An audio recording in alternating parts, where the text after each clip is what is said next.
You look like a surfer dude. Guilty as charged.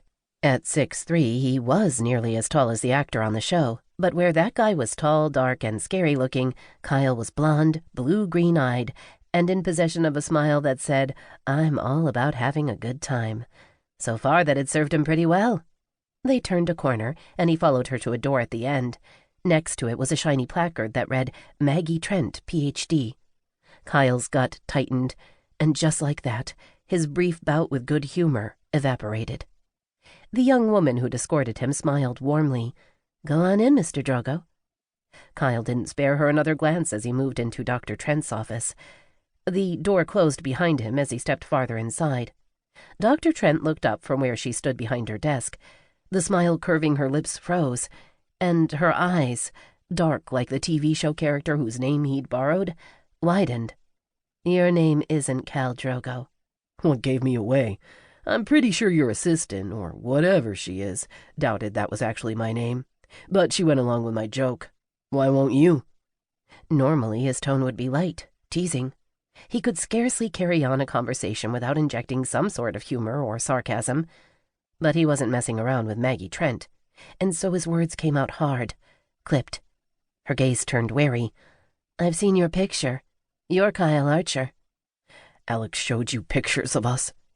It bothered him to think his deceased brother had talked about them to a stranger.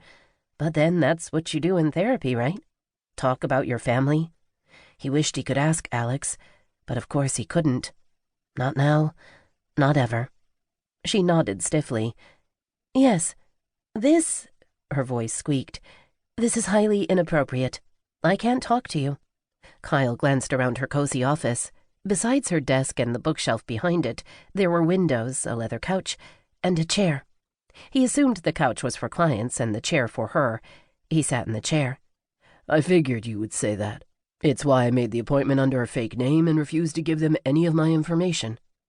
She scanned the paper on her desk and frowned. "You told them you were too paranoid to give that information over the phone." He leaned back and put his feet up on the leather ottoman. "Yep, I did." Straightening, she crossed her arms. She was more attractive than he'd envisioned.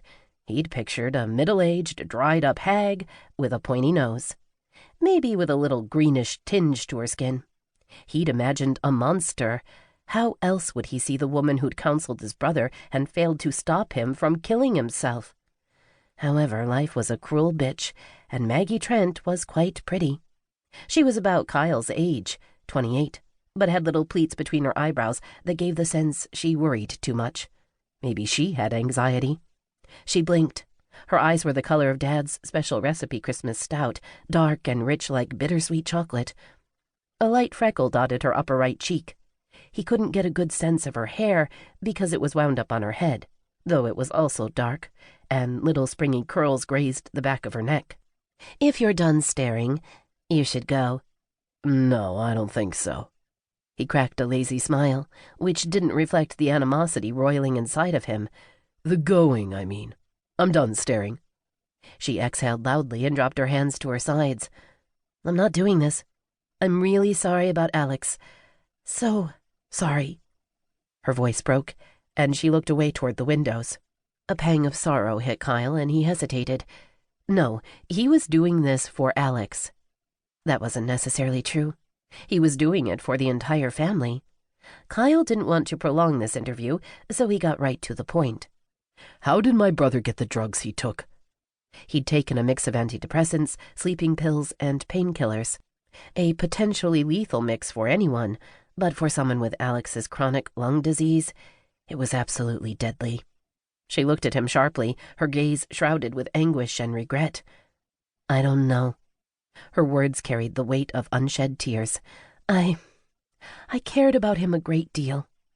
He steeled himself against feeling sorry for her. "He was my brother, and he never should have been able to get his hands on drugs like that, not with his illness. He had to have obtained them illegally." She shook her head. "I can't prescribe drugs. I'm not a medical doctor." "I know that." He needed to move. He stood up and walked the length of the couch. She backed up a step, even though her desk and several feet separated them. "Are you here to accuse me of something?" "Like what? Lethal incompetence? Yeah, I think you have to be..."